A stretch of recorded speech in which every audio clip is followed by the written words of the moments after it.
বন্ধুরা একটা ভিডিও দেখেন, আমার এক ভাই গাড়িটার ডাকে নিতে পারেন, টাকা চাকা পাংচার হয়ে গেছে। দেখো আমরা পুলিশ প্রশাসনে কিরকম বাইরে হেল্প করটা, এটা হলো কি ভাই মানবতা। মানবতা কারে বয় কয়, এটা সবাই দেখেন।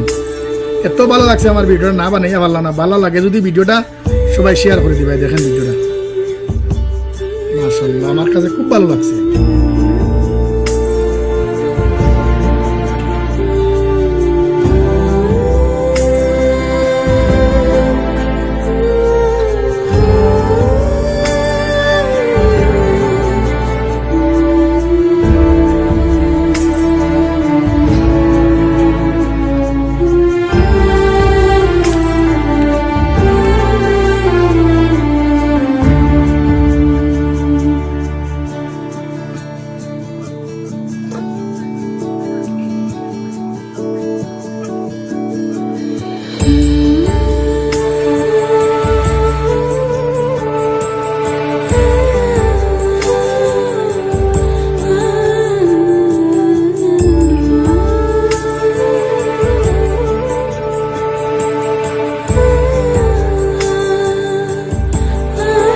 ভিডিওটা সবাই শেয়ার করে দিবে যাতে সবাই দেখতে পারেন এই ভিডিওটা।